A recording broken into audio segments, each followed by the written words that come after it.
Good morning, everyone. My name is Steve Murray, and I am a technology geek. My first computer was a Radio Shack computer, I think it was, a Tandy, I think they were. Had the audio cassettes for memory. Anybody remember those? My first real computer was a 286. I skipped right by the 8086. They were still selling them, but I went for the 286.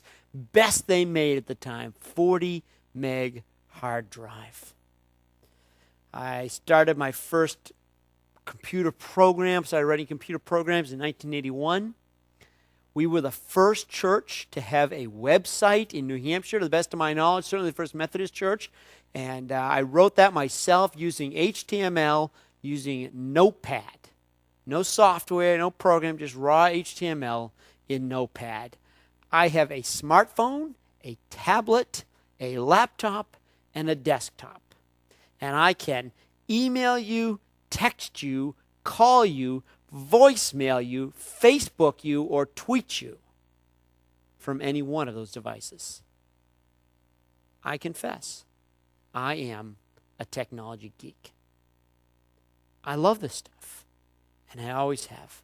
And truthfully, I believe technology has greatly revolutionized the way we do church, the way we do ministry. I mean, for example, in worship, the fact that we can have a video screen makes it possible for us to put lyrics up and be able to sing without having to look down at a book, and just be able to sing out to God. And if we wanted to, even raise our hands or whatever we feel led to do. That same technology makes it possible for me. Rather than the old days, I would say, do you remember that movie where there was that scene where they did this or that? Now I can literally show you a clip from a video. The video screens allow us to introduce new music that may not be in a hymnal. It allows us to do all kinds of things like that. And the website, for example, in the church, I think is revolutionary the way we do outreach. We're able to just put everything the church does right out there for the whole world to see. So people, before they ever step through our door, can already have a sense of who we are and how we operate and what kinds of things we do.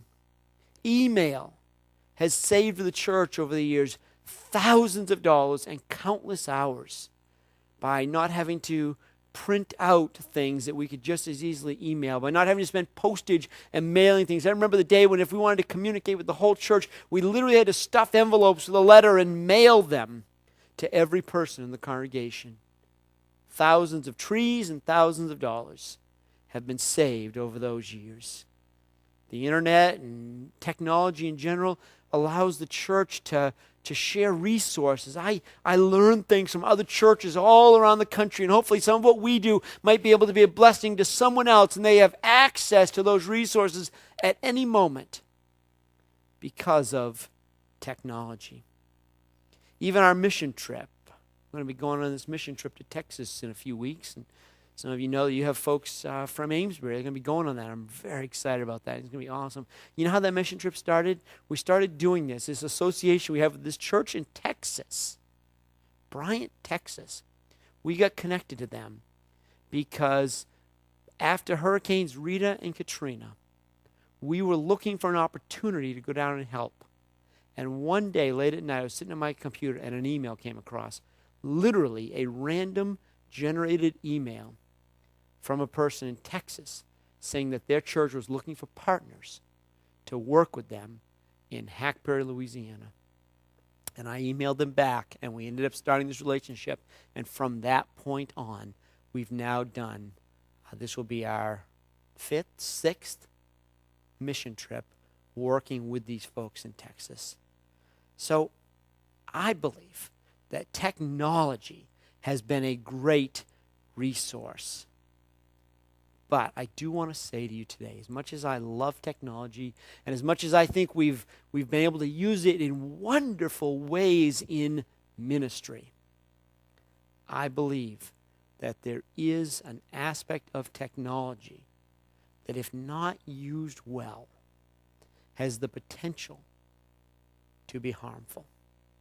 And truthfully, it fits in with all the stuff we've been talking about over these last several weeks. We've been in this series, this U 2.0 series where we're talking about all these ways that we can be growing and improving in our lives and in our faith journey and all of that. And we've talked about these things from care of the body to getting rest and Sabbath and all these other things. And truthfully, there is at least one aspect of technology that I think threatens much of what we've talked about if we are not careful, if we do not use it well.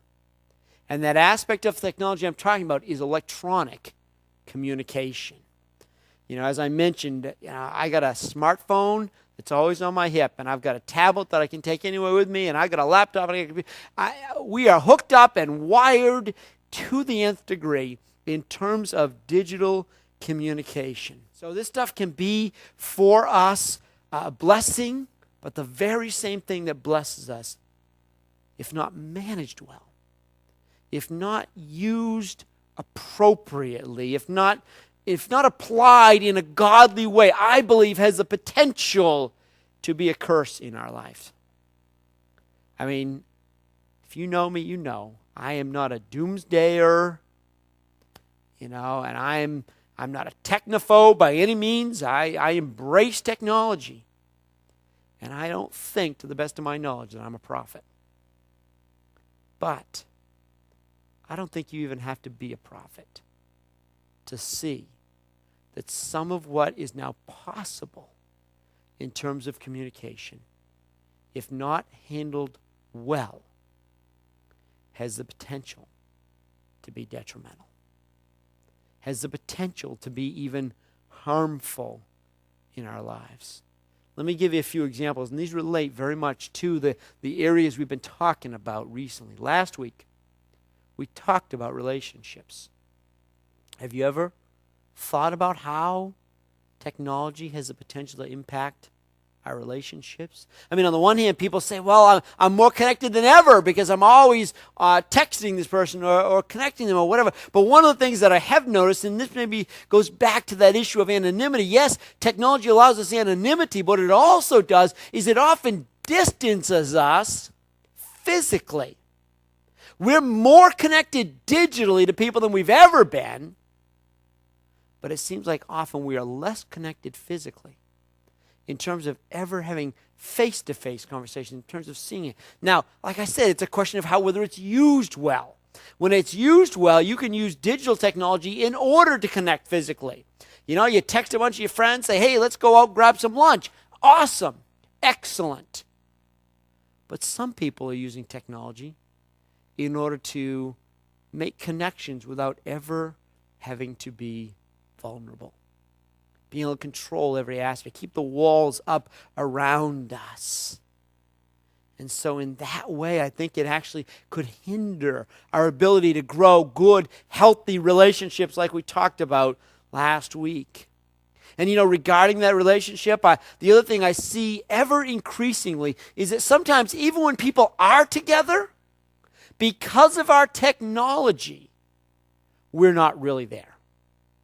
We're not really together. Have you ever seen someone take a phone call at a funeral? I have. Have you ever seen someone who is texting someone else while they're having a conversation with the person in front of them? Not really fully engaged with what's going on because they're really paying attention to this other person that they're texting? Have you ever seen that happen? How many of you, guys in particular, have ever done this? So nice to spend time, just you and me. I know. This is great. I feel like... Did you just check the game on your phone? What? No. What am I, like some kind of summoner who can just summon footage to his phone like that? Come on. I guess I'm just a little oversensitive. It's just that you and Yes. You understand what I'm saying here? If technology is not used well, I believe it can actually be detrimental to our relationships. In one way, it makes us more connected than others, but if it's not used well, it has the potential, I believe, to really isolate us and cut us off and really have us get in this place where we're so multi-relational all the time that we're never really with the person that we're with. Another concern I have is that I think technology, communication technology, has greatly accelerated the pace of life. Now, the great thing about that, some of this kind of technology, is it makes us much more productive than we ever were. I mean, I can sit down at my computer and I can crank out a half a dozen emails in a few minutes and take care of this detail and that detail and that detail and that detail and work out all this stuff ministry related and send a file to this one and notes to that one and it's great. And if it's used well, it can really help us to be productive. But the problem with that, and the problem with this, always having a smartphone with us and we can always be texted or emailed or whatever, is it seems as if it sort of raised the expectation culturally that everyone ought to be immediately responsive 24/7. I see this more and more with work. I see more and more people who are required to carry a smartphone so that they are accessible to work anytime they want them. No separation, no break, no distance. Used to be when you punched out of work and you punched the clock and you went home, you were done until you punched in the next morning. Well, because of the technology we have now, more and more I find that people are on call. More and more people, even when they're away from work, they're not really away. And honestly, I think, we talked a little bit about stress one of the weeks. I think that this kind of accessibility, this pace of life that is accelerated because what is possible with digital technology and communication, I think is actually increasing our stress level. I mean, I may be wrong, but it seems to me that people are more stressed than ever. I mean, I remember a generation or two ago when you went to work and you did punch in, and when you punched out, you were done. Not anymore. And even just in terms of our personal relationships, it seems to be this expectation that everybody ought to be immediately accessible to us. That, if we call or text someone or email them, we expect that they're going to be right back to us, that we always have their connection, their ear. And while I think it is good and polite to respond in a timely fashion, I think there's something not healthy about us always being accessible, never being off. And it impacts our practice of Sabbath, because Sabbath is intended to be time away. But if while we're taking Sabbath, while we're taking rest, while we're having intentional spiritual time with God, we hear our phone ring, or we get that little jingle, that little sound that it makes when you've got an email. I mean, I don't know about you, but I can tell you for me that's distracting. If I'm expecting something to come in and I hear that and I'm in prayer time and I've forgotten to silence my phone, that breaks me out. It draws me away from where I am with God. It breaks into my Sabbath. Let's take a look at our scripture reading this morning. In this passage, Jesus has been effectively ministering and he's busy. And we see I picked out one, but there are a number of situations like this where Jesus has spent intentional time ministering to the people. The people are all around. They're clamoring around him. We even read a similar story a couple of weeks ago. But Jesus intentionally gets away. Now, I guarantee you, when Jesus broke away from the crowd, he did not have with him a cell phone, a smartphone, a tablet, a laptop, an iPad, whatever else it might be. He didn't check his Facebook status. He didn't Twitter anybody. Up on the mountaintop, getting some time with God. He just had time away. Why did Jesus intentionally, obviously I'm being facetious because that technology wasn't available, but why is it that Jesus intentionally withdrew, it said, to a lonely place, to a quiet place, to a deserted place? Why did Jesus so intentionally do that? I believe he knew that if we were to have good Sabbath, if we're to have good rest, if we're going to be de-stressed, all the kinds of things we've talked about, then we need to have intentional times where we are away, where we have separated ourselves. Time for our faith, time for our Father, to spend time as Christ would with his heavenly Father in conversation, listening. It's time that we can have personal reflection. It's even occasionally time when we can have direct, intimate times with those who are closest to us. Sometimes Jesus would get away to a lonely place by himself. Sometimes he would go off with his disciples so that he could have direct, intentional time with them. So what does that mean for us today?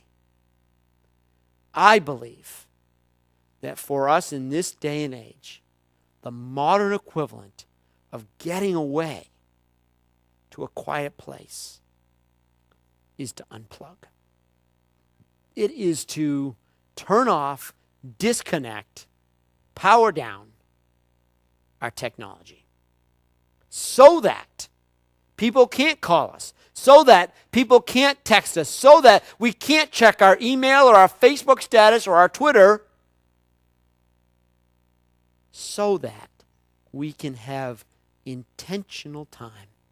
I believe in the same way that Jesus physically withdrew, I believe the way that we withdraw today, the way we become inaccessible to the masses, is by unplugging, is by turning off our tools of communication,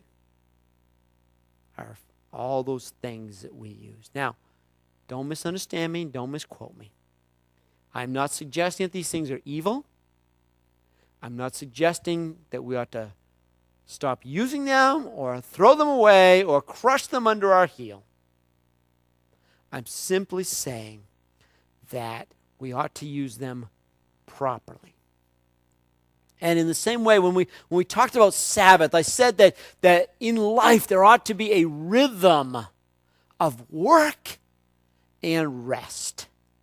In the same way, when it comes to communication and all the technology around that, I believe there ought to be a rhythm in our lives of accessibility and inaccessibility. That there ought to literally be times when we're off the grid. That there ought to be times when we are not at someone's beck and call, when we are not immediately and always accessible. And let me give you a few examples of what that might look like in your life or mine. I think certainly during our intentional times of prayer, we ought to be unplugged. And I've had this happen to me a number of times. I imagine some of you have, where I'll go into some prayer time, I'm reading my Bible, I'm praying, and I forgot to silence my phone. And literally, even if it's on vibrate, that's not enough. I literally have to silence it. And what'll happen? You'll be starting to pray, that email, that text, that whatever, Facebook post comes in, and your phone makes some noise, or it vibrates, or whatever, or your tablet makes this little bloop sound, or however it works in your situation. And immediately we are taken away. Immediately we are drawn back. So I would say, absolutely, during our intentional prayer time, we ought to be silencing everything. Secondly, I would suggest that for those of us who are in family settings, if you're not living by yourself, I would say for those of us in family settings, there ought to be tech-free family time. Now, you can decide what that means, what that looks like, how frequently, how much. But let me give you a suggestion. Perhaps you ought to decide that during dinner, if you have dinner together as a family, maybe you ought to decide that during dinner, cell phones get turned off or left in the other room. So that for that few moments that you're sharing a meal, you are literally with your family. You are connecting to them at a personal level. You are actually conversing with the people around you. I would also say, like this poor guy in the date, I would say if you're out with someone, if you're in a situation where you're out having dinner with someone, or you're having coffee with somebody, you're just spending time together. We talked in the relational thing about how we need to make time to be with people. Well, if you're going to be with them, be with them. And so to me, that means that if we're in relational time with someone, in a meeting, in an appointment, in a visit, that we ought to silence our phone. Turn off our tablet, our iPad. Cut ourselves off, unplug our technology, so that during that time that we're with them, we'll be with them. I promise you, when you turn your phone back on after the appointment, your email will still be there. You can still text that person. You can still follow up on that Facebook posting. Those are just a few examples, but I think there ought to be some intentional times when we are shut down. I think there ought to be family times, and I think there ought to be other relational times, perhaps with friends or others, colleagues, co-workers even, when we turn off our technology and we give that person our undivided attention. That's really what it's about. What it comes down to is, shouldn't there be some times in our lives when the whole world is not accessible to us, so that we are able to give our full attention to whoever we're with? Might be our full attention to God when we're with Him in prayer time. It might be full attention to our family, if we're with them around dinner table, or maybe once a week we do a family game night or something, and during that time we shut our stuff off so that we're just with our family. And maybe it's during certain appointments when you're spending time with someone that really needs your attention. If there's a brother or sister in Christ that's struggling through something and they've asked to talk to you, give them your full attention.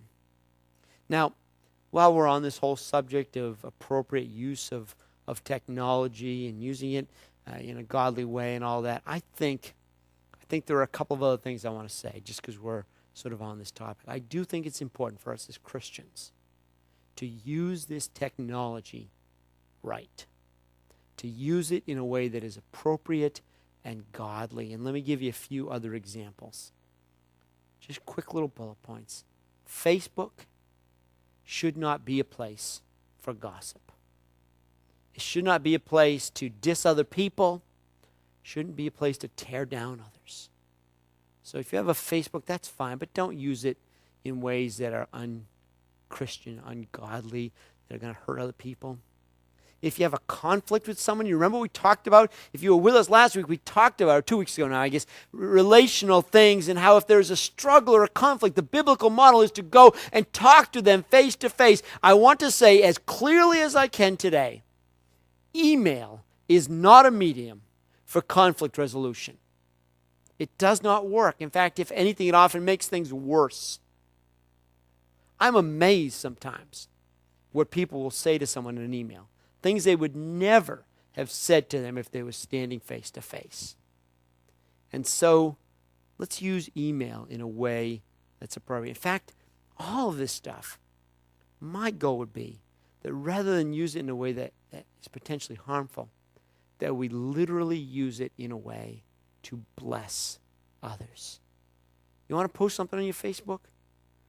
Brag on somebody. Talk about a person that you just recently spent time with, what a great experience it was and how much you enjoyed their company. Or if somebody's achieved something great, lift it up and celebrate it, on your Twitter feed or your Facebook account. Use it to, we text all the time. Text somebody a blessing once in a while. I have a friend, another pastor, colleague, pastor of a good-sized church not far from here, who every once in a while, just out of the blue, texts me and says, hey, sometimes I come on a Sunday morning, early on a Sunday morning, hey, man, I just wanted you to know I'm praying for you. Hope you have a great Sunday worship and, do great things for Christ today. I love that. That's just, why not, if we've got this stuff, why not use it to bless others? Why not use it in a way that God is glorified? So, What am I asking of you today? Every week I've had something, some action steps, some purpose that I wanted you to take from this. What am I asking you to do today? Quite simply, I'm asking you to unplug. Not forever, not even for a whole week. I'm just suggesting that there ought to be times in your day and in your week when you are unplugged, when you turn off all forms of electronic communication, and when you just give your whole attention to God and to others. And so on your bookmark, make a decision. Maybe it's something specific. Maybe you say, I'm going to start unplugging during dinner. Maybe that's the first step for you. Maybe you're going to say, I'm going to make sure everything's off during my prayer time. Maybe you're going to choose one time a week, one evening a week, when you shut everything off, and when you're home for that evening, you're going to curl up on the TV, on the couch and watch a movie with the family, or you're going to play games together, or you can do something, but you're not going to be available to your coworkers, to whatever little crisis might be going on at work, or to everybody that wants to send you something. Pick something out of what we've talked about today, some aspect of this that you want to unplug from. I promise you, it will be a blessing in your life. This technology, I know some of you probably aren't as caught up in this, but many of us are. This technology can be great. It can be a wonderful blessing. But if we're not careful, it can also be harmful. It can be detrimental to our relationships.